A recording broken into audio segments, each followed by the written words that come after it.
2016. So yes, that's my background. And why real estate? So JLL, actually I did work in London for some time, and that's when I got a call from Anuj Puri saying that, would you like to do something in real estate? So I said, okay, great. Do you have a lot of data? Because I'm working in Prudential, which has got too much data, right? Prudential is the insurance company. He said, no, there's no data. You need to come here, create the data, develop it, and then do the analysis. I said, wow, really? So took it as a challenge, and rest is history. That's great. So with your experience in both software engineering and real estate, how do you see the intersection of these two fields, and what are the different potential for innovations that are available in this prop tech space?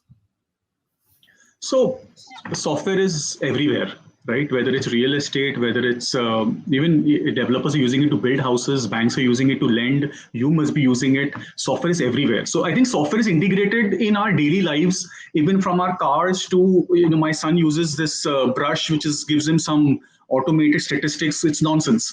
So I'm not going to comment on software, it's everywhere. I'm going to comment on data, which is what we do, which I don't know whether it's software or not, but given that we all keep hearing that data is a new oil, India never had data. And now we have data. 10 years, 15 years back, had you asked me, can you tell me what is the price of, you just point a finger and tell me what is the price of this house? I said, how do I know? Today we have the answer. You will say, tell me when, how long will this apartment get built? We have the answer. We have answers to everything related to real estate. We can tell you what is the age profile of people. We can tell you which community they belong to. We can tell you the name of your neighbor. We can tell you what the developer has built in the past. We can tell you everything. So if that is software, and we take this data and we make it available on a mobile app, if that is software, we have cracked it. If we can take this data and put it to use where developers can build better and brokers can broke better and lenders can lend better, we have cracked it. Okay. So Abhishek, so we have been speaking for quite some time. I think the first time we met, you were scaling up CRE Matrix, right? And yes. CRE Matrix is a fairly established venture, right? Can you also talk a bit more about your new venture, IndexTap, right? What are the different offerings and solutions that IndexTap offers, okay? And how does it work with CRE Matrix? Okay, so let's answer the last bit first. How does it work with CRE Matrix? So CRE Matrix has real estate data, whether it is an office, whether it's a mall, whether it's a warehouse, whether it is residential. Now, what is IndexTap? IndexTap to my mind is madness. IndexTap to my mind is a revolution, because IndexTap is car wale for home buyers. If you want to compare two cars, go to car wale. If you want to compare two apartments or two projects, come to us. IndexTap is also book my show for home buyers. You see cinema, we all love cinema. It is, if you go to book my show, it will tell you which seats are available, which seats are gone for any movie. That's IndexTap. We can tell you which apartments are sold, which apartments are not sold for any project, right? Book my IndexTap is also, I don't know, Yahoo Finance. You want to know the price of any stock? You go to Yahoo Finance. You want to know the price of any apartment in Bombay, and for that matter, Pune, come to IndexTap. So that's IndexTap. It is that quintessential friend of yours which left you home in college when you were drunk. It's that reliable friend whom you can believe कि ये तो सही price बताएगा. He will handhold me from the pricing to the inventory available to buying me that one dream house, which probably I'll buy once in my lifetime. When we were being introduced, our host, the lady said, that home buying experience happens probably once in your lifetime for an Indian average buyer, for an average Indian. You can't make a mistake. You just can't afford to make a mistake. And IndexTap is there to help you make sure that you do not make a mistake. Super. And one of the things that you have been mentioning is getting the right price for the property that you're buying or that you're selling, right? Now, can you also explain for the benefit of our listeners, right? Why is real estate valuation important from a financial point of view, both for financial institutions as well as the home buyers? Okay, so let's talk about the financial institutions first. And for those, this is most important, are the banks, right? Because when I buy my house, the RBI tells the bank that you can only fund 80% for Abhishek Kiran Gupta's house. By the way, the remaining 20% में से some part you will fund, वो अलग बात है. That's a different story. We'll talk about that later. But let's stick to the banks. It's very critical that the loan to value ratio. So my apartment is, let's say, worth 1 crore, and the banks will only pay 80 lakhs. Now, who will determine whether that is 1 crore? If it's a primary apartment, the developer will tell them. But if it's a secondary apartment, it's a resale, who gives the validation verification that the price is correct? That's very critical for the bank, because if they go wrong, NPAs can trickle in, right? So it's critical for the institutions. But let me spend more time on the home buyer, because he's the one who's most gullible. See, banks have a lot of money. They have a big team. They can get around things. But what about the home buyer? He only has friends and family. So why is it important for him? For obviously the same reasons. He should not buy an apartment more than his neighbor. So Prasad, do you know at what price your neighbor bought his house? So thankfully, I got the valuation done before, and therefore I knew a broad range, right? In fact, since we work in the same space, what we chose to do was we found a benchmark of the rate and then tried to find out what rate should we typically buy. Which is fine, which is a broad number. But do you know an average person who's trying to buy a house in an under construction building, or even if it's a ready building, does he know at what price has his neighbor bought the house? The answer is simply no. Does he know at what price does the neighbor rented the house? Answer is no. We have the two answers for you.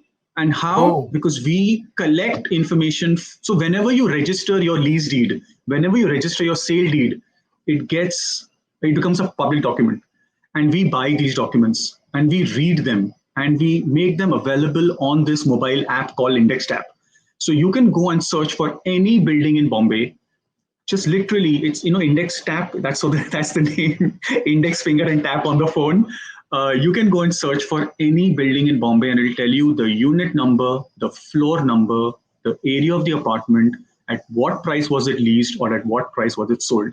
This is valuation. And why is it important? Because you do not want to buy more than anybody else, because it's only happening once in a lifetime for you, right? So to my mind, this is why evaluation is so important, because you only do it one time. You are right, Abhishek. Very well identified. Another use case that comes to mind, that recently one of my family members wanted to sell a house. Okay, and this was a fairly old house, 24 years, right? And they absolutely had no idea what is the benchmark. Okay, they started talking to a broker, and they had a bare fundamental estimate ki itna hoga, but what should they actually sell for, right? Value extraction maximize ho hi nahi raha. Oh, absolutely. If there is a buyer who needs to know at what price he wants to buy, so obviously there's a seller also. So I did not mention explicitly, but if there's a buyer, there is a seller. And as important it is for the buyer to get the right price, it's also equally important for the seller to have the right price. And pehle, it was always the brokers who just said, nahi sir, yahi price hai. My word or the high. It's like my word, because I'm the expert. I'm the so-called consultant. Market wahi create kar rahe hain, and then they are only ensuring that the transaction happens in the market. But let me share a small secret with you. You won't believe, home buyer to हमारे clients हैं ही, but interestingly, brokers हमारे client हैं, right? Because they use our platform to convince Prasad and Abhishek that this is the right price to sell and buy. Let's say you're selling your house and you say that my house is worth 5 crores. I'm saying, no, sir, I will buy for 4.5. Now, how do we bridge that gap? How do we bring us together? So now brokers can use the app to actually bring that gap or bridge that gap, right? I take a parallel, and it's my favorite story, especially since you brought up the brokers, and they've been doing this business for donkey's years, right? They are the really experts. So even India always had the Kali Pili and the auto rickshaws and the taxis. We would just go down and just wave our hand and they would stop. We were so happy. We were traveling all over the city. Then what happened to Uber? What did Uber do? Uber came and revolutionized the whole thing. But does that mean the Kali Piris are out of business? Does that mean the auto rickshaws are out of business? No, they joined Uber. Yeah. Right? Same way, we are here to revolutionize things for the home buyer. But those wonderful friends of ours, the brokers, the consultants, the advisors, they will join us. They will be part of this new revolution. So one more question that I had, same coming from a seller's point of view as well as from the buyer's point of view. Can you throw a bit more light about what are some of those key factors that would be taken into consideration when someone is going for a valuation process? Oh, so pehli baat to go to an expert. Please don't do it yourself. Yes, you can use the app, but don't do it yourself. I think the critical elements that one should look at is the location is very important. A valuation will be different for Malabar Hill. A valuation will be different for Bandra. A valuation will be different for Lower Parel. So location is very important. Number two is age of the building. And Prasad, you specifically said the family or the family friends of yours who struggled to figure out the valuation because it's a 24-year-old, 30-year-old, 40-year-old building. You need to factor in the age of the property. So we covered location, we covered age. Now we also have to cover the amenities. Now look at the new Indians, right? The new young Indians. And structurally, if you look at the average age of the home buyer 30, 40 years back, it would be a mature male or a mature female, right? Today, it's just getting lower and lower. If it was 55 earlier, it's come down to 45. It was 45 earlier, it's come down to 35. What I'm trying to say, this new Indian home buyer wants everything. He wants the garden, he wants the swimming pool, he wants the gym, he wants everything inside his apartment. If not inside, at least in the building. So amenities also become very important. Then, especially in Bombay, maybe not in Delhi or Bangalore, but especially in Bombay, the floor, because we have tall buildings, floor rise, very important. What view am I having? Very important. Do I have the RA view? Do I have Sanjay Gandhi National Park view? Do I have a slum view? Do I have an ocean view? And finally, if I have done some home improvements, I'm not talking about Saddam Hussein's golden tap, but if I've done some home improvements in my house, that also can determine what the value of my apartment can be. So all of these factors can play a role in estimating the value of the apartment. And which is why I insist that everybody who's listening should go to a professional to get this done. Don't just do it and don't listen to anybody. Okay. So now that you talk about professional, right? Can you also talk about who are these professionals who can help determine the value of a property? Is there some authorization body that deems these professionals, or are these anyone who can say, okay, I can do? No. So there are registered, certified property valuers, and you can find them.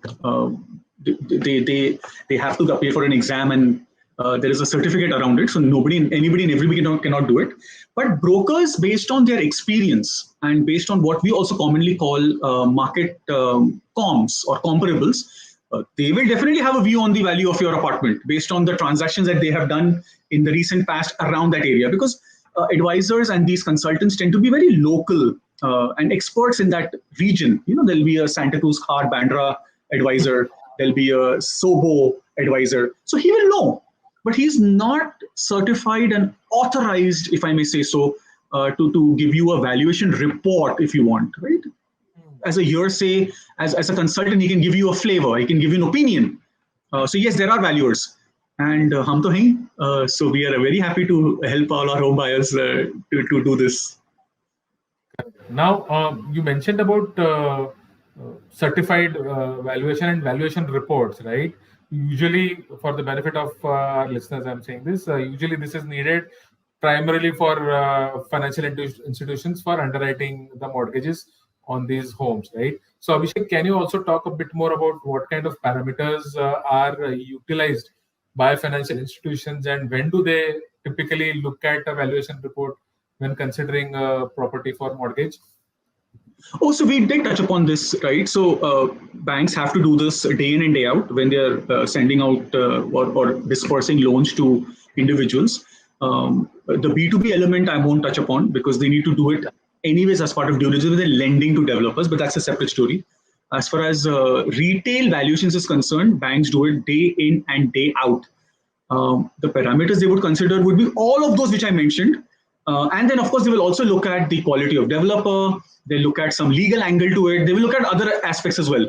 So the good news is that if you're taking a home loan, and if a bank is tied up with a developer, that gives you some level of security that the bank would have also done some due diligence, right? Because they would do it much more than you can do individually in terms of the legal aspects, the title clearance, the encumbrances, all of that, which an individual cannot do. So I think that banks do. So that's good news. They've done some part of the dirty work that you can't do. So let's say if I am a home buyer or I'm talking to a seller of a home, right? And if they present their own valuation report, would that be considered by the bank? No, I don't think so. Unless, so I don't think we have reached a stage in India yet where we have a brand who has the authority and the de facto accepted brand that yes, if he has given a valuation, it's like you're going to buy gold at Dana Bhai or any of the jewelers, and it's a hallmark gold. Then I know it's true. You don't have to go to a Tanish necessarily, right? I don't think India has reached that stage yet. We don't have a hallmark for valuations yet. I think we're still some time away. So in what scenarios would property valuation will always be deemed necessary? Is this only during mortgages, or are there any other use cases where valuation would be required? Oh, in the B2B side, so there are empty number of use cases, right? Whether you are selling, whether you are buying, whether you are mortgaging or leaning it. So B2B has an empty number of cases and empty number of properties. Where it can be land, it can be offices, it can be warehouse, it can be endless. For Resi, it's important. Valuation becomes important, maybe because I'm migrating to some other country and I want to show that I have these assets. My son is moving, so I want to show it as some kind of a wealth that I have. So there are many cases where valuation reports, many years back, India had wealth tax. So except your house that you currently stay, any other properties you'd have to show it as value with them. So many cases, of course, wealth tax has been abolished now, but there are many cases which can impact an individual. Where the individual investor might have to bring out a net worth certificate. Right? Absolutely. Absolutely. In case of even preparing wills, there's so much where these things can be used, and there are enough number of valuers in the country who can help you do that. Yeah, we have broadly touched upon this, but can you talk a bit more about how does property value also determine the down payment? That's the area that we are interested in, and the loan amount. Sorry, what do you mean by talk about the? Let's say the valuation report, how does it impact both these amounts, the loan amount as well as the amount that is left for the down payment? Okay, so let's take an example. Okay, I want to buy a house in, I don't know, some building in Borivali, and the apartment is a 2-bedroom apartment. It's worth 2 crores. Okay. If the developer is selling it to me, the banks would typically be there with their booth, and it's still easier to value the asset because it's a first sale. But if Prasad is selling it to me and it's a 20-euro building, it's very critical, not only for the seller, which is Prasad, the buyer, which is me, and the bank, which is lending. Now, let's assume Prasad and I are good friends, okay? And we are naughty people, okay? I know that your apartment is worth 2 crores, so do you, but I'm going to inflate it and say that I'm buying, the world is buying for 2 crores, that's my problem, that's not my problem. I love the apartment, it's beautiful, I'm going to buy it for 3 crores. So, Mr. Bank, you have to pay 80% of 3 crores that I'm buying it for. What nonsense! The bank has to establish that it's not 3 crores. Right? So we have gotten into nexus. So we are in hand and glove, and we're trying to fool the bank. And I mean, it's just a hypothetical situation, right? But it can have other stakeholders also. Maybe an advisor is in hand and gloves with you, and he's trying to run a pass at me as a buyer. So India's got some really very wonderful minds. Some positive, some not so positive. So we need to be very careful with that. Now, once you've determined that value, I will only get 80%. So the same 2 crore apartment, I'm going to only get funded by 1.6 crores. Where do I get the remaining 40 lakhs?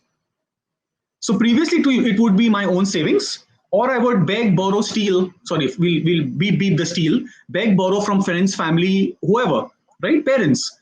Now we have this wonderful elder bro called Home Capital who can fund some part of that 20%, right?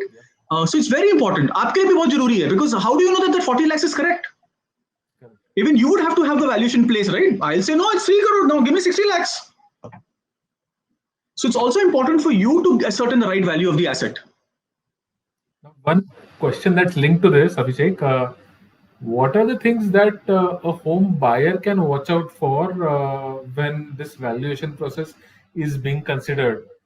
Can he get to know the value and therefore the approximate loan, or in this entire process, where is the home buyer? Does he have access to this report? Does he get to know the number? How does this work? If you can. No, I mean, if the bank is doing it, he has no access to it. Why should he? If he's doing it himself and paying from his pocket, he'll get the valuation report. I cannot go to a pathologist and blood and bole jara Prasad ko report bhejna meri. What nonsense? He's not my doctor. The report will come to me. Bad analogy, but I'm trying to say is that if you've paid for it, it's your report. But if a bank has paid for it, they will share with you, not the report, but they'll say that this is the maximum we can fund. So anyways, you'll be privy to what the value is. Largely what we are effectively coming at is that there is definitely a use case for anyone who is about to get into a transaction to do an independent valuation and to check what is the value that I can get or I'll have to pay.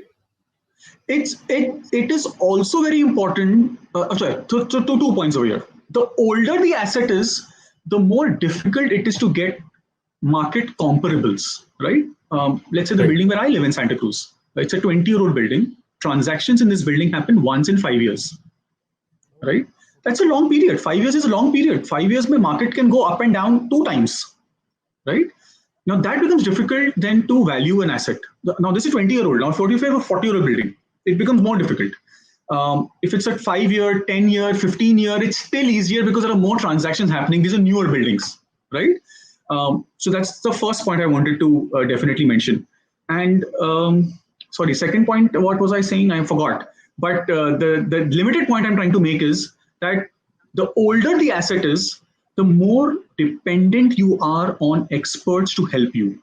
The newer the asset is, there's more data available in India, including somebody like an IndexTap would have endless data of newer buildings that are 10 years old. But if you come to me and say that, hey, can you help me with a 40-year-old building? Unfortunately, I'll have to put a sorry face. I'll have to dig out for you and really work as any other independent valuer and help you. So it's very critical. Achha, one more thing. Yeah, I remember now. The second point. Let's say I sell my house. Do I have to pay capital gains? Do I have to pay income tax? I have to pay income tax on capital gains, right? We all have to. Income tax has moved your the indexation that they allow you up to 2001, which means that you not only have to give them the value of your asset at purchase and at sale, but you also have to give them the reckoner value so that they can then compare and say what is your true capital gains. And for that also you might have to submit a valuation report. Okay. If asked, you don't have to submit it proactively, but if asked, you need to have it ready. So various use cases for having a valuation report at hand. Okay. So, can you also tell us, our listeners, about what percentage of people typically opt for property valuation, even if they are not seeking a loan? Very few, very few. Because as I said, it's more interesting, more required for older buildings. And believe me, if you are under 35, you are not buying an old building. Okay, unless you're like really in love with that location. You love Nariman Point, and you need to walk on Marine Drive every day. कोई option ही नहीं है. You work at Express Tower. It's only then you'll buy at Marine Drive. You think how many people, young people, do you know that buy a new house in Marine Drive, right? Although I love Marine Drive, वो अलग बात है. But what I'm trying to say is that it's so very few. Do it for selling or buying apartments. But as far as the legality is concerned and the title search and the income tax is concerned, then you have to do it. Got it. So I have one question from the audience. Okay. Oh, nice. Right. This is somebody who seems to be an engineer like both of us. Okay. They're asking, are there any forays done in the predictive modeling space for figuring out the valuation? The answer is yes and no. Why yes? Because there is work going on already, and I can speak for my firm. We are doing it obviously, and there are many more who are doing it. By the way, just to show off, we are also partners with IIM Bangalore, so we are working very closely with them to create one of its kind index, real estate index in India. So yes, work is on. Now the problem, why did I say no? For a good index or for a good valuation or anything to do with numbers and statistics, you need to have good history and credible history. And India doesn't have that yet. We are about 7 years old, so we are still very, very new and we are building it up. So yeah, that's my yes and no. So it is happening, and we should take a lot of pride. Not just my firm, but anybody who's working in real estate and is working on data should take a lot of pride, because all of this data will only help India improve its transparency. The World Bank ranks countries, the 180 countries in the world, on various parameters, and one of the parameters is transparency and ease of doing business. If you have this data, if you have predictive models, you have stats, it just makes it so much easier for everybody in terms of transparency and ease of transactions. So I think we're very proud that we are also working towards the betterment of our country.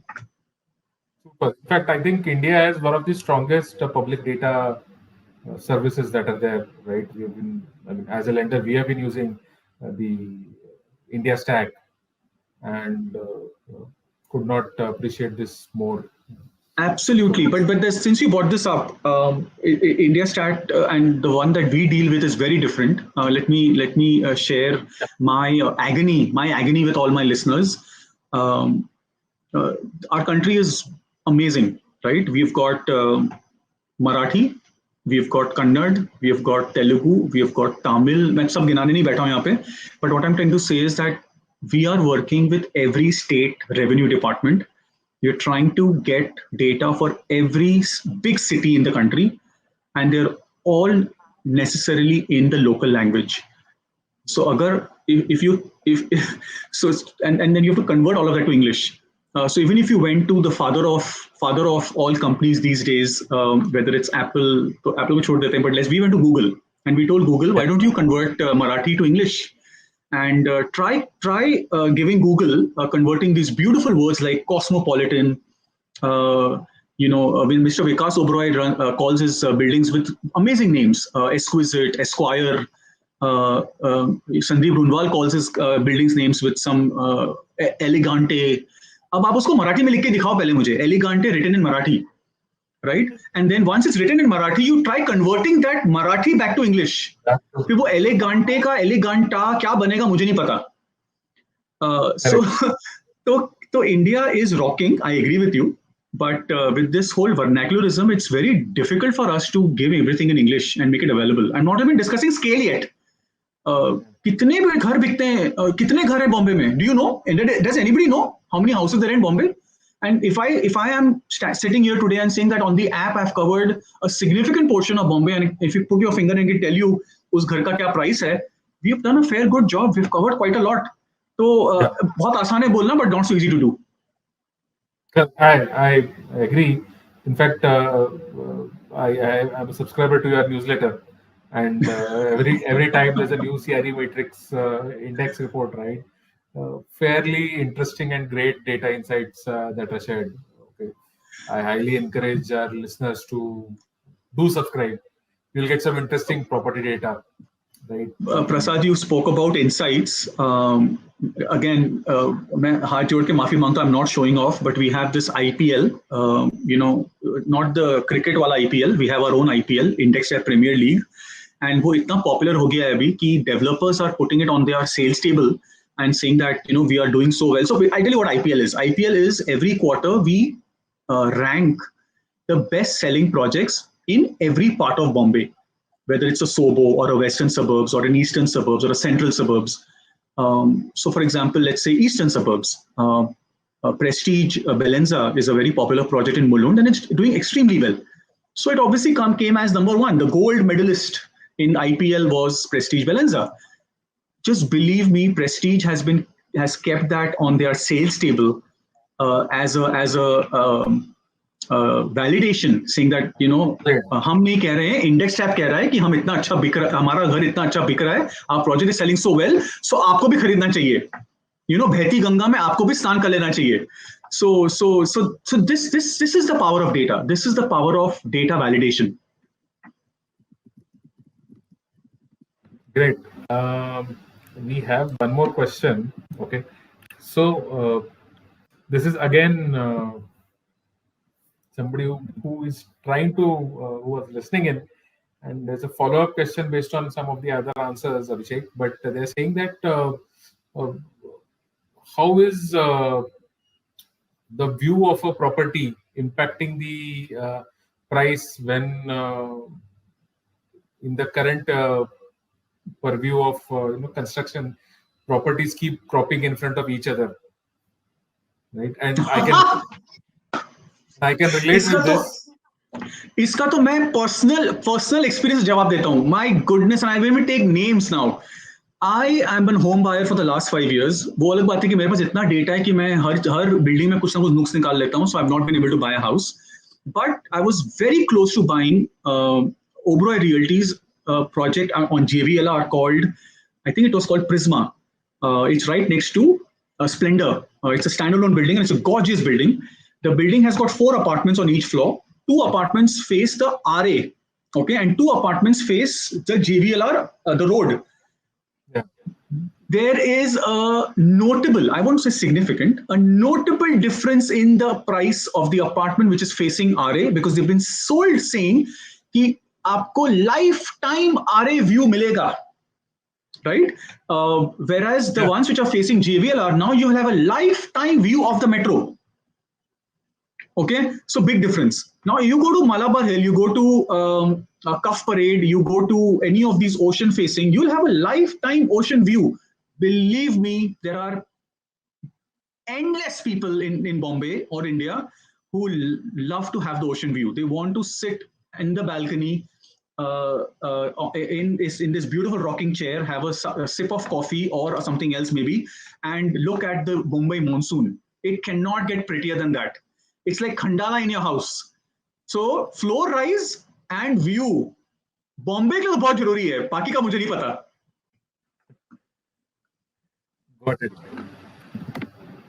Got it. Vaishnavi, are there any other questions? Yeah, we have one question. What happens if valuation is lower than the offer? What happens if the valuation is lower than the offer? Then tear the valuation report and take the offer.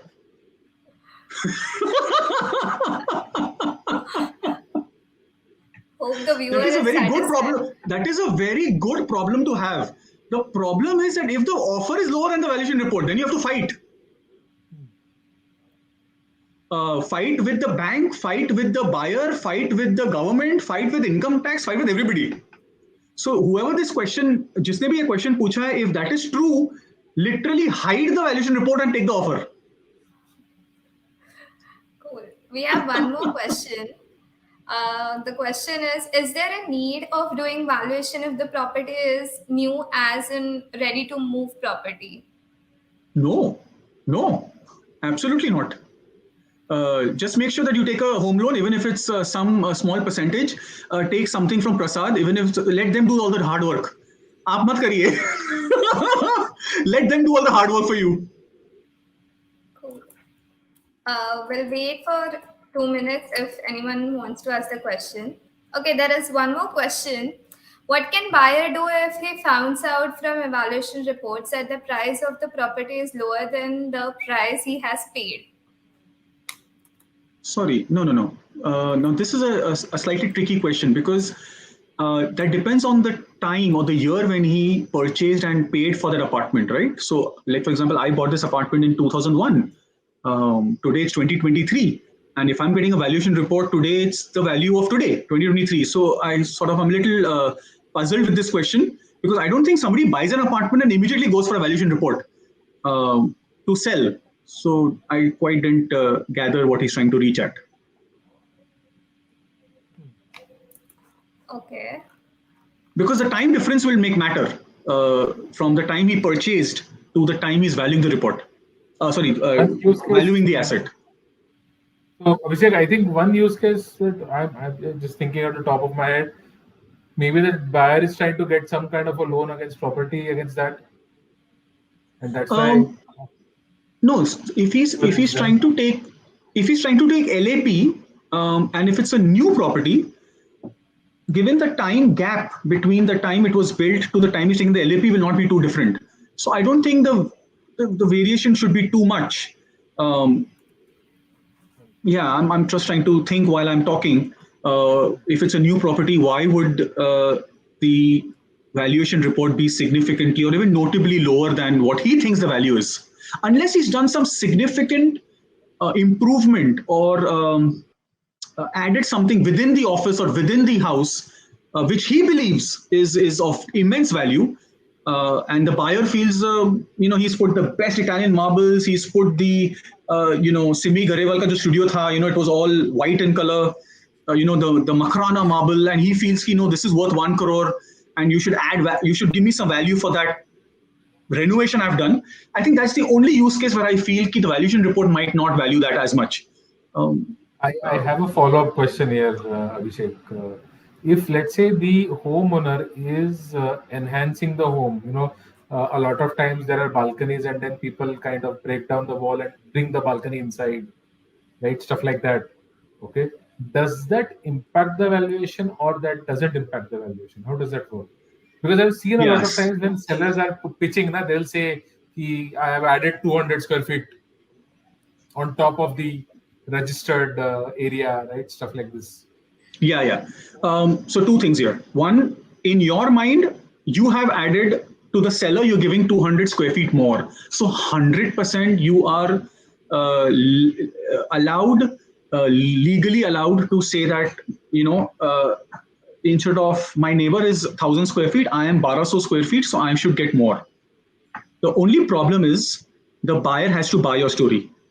If he's going to use comms, which now is available on IndexTap and otherwise, and say that, nahin, is building mein to all apartments as per the plan is the same. This is an extension you've done. So the last apartment in this building was sold for X crores. So I'm going to pay the same. So that negotiation will happen. But legally, given that you have extended, legally extended otherwise, I don't know, extended the flower bed, extended the chhajja, extended whatever, I'm not going to get into that. But given that you have done that extension, you're giving me that additional usable space, you are allowed to ask for it. Milega nahi milega is a separate story. Cool. I guess we don't have any more questions from our viewers also. So we are good to wrap it up. But this was fantastic Saturday evening. I'm still loving the Mumbai monsoon. I don't know, I'm assuming all my listeners are in Mumbai. But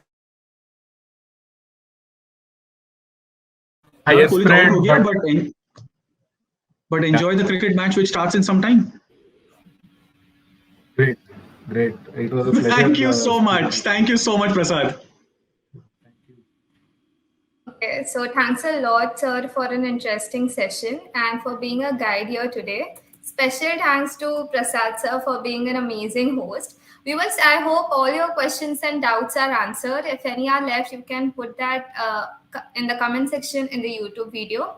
And stay tuned for many more upcoming webinars with interesting topics. Also, don't forget to follow us on our social media accounts of Facebook, Instagram, Twitter, LinkedIn. And you can also subscribe and rewatch our webinar editions on the YouTube channel of Home Capital. Thank you.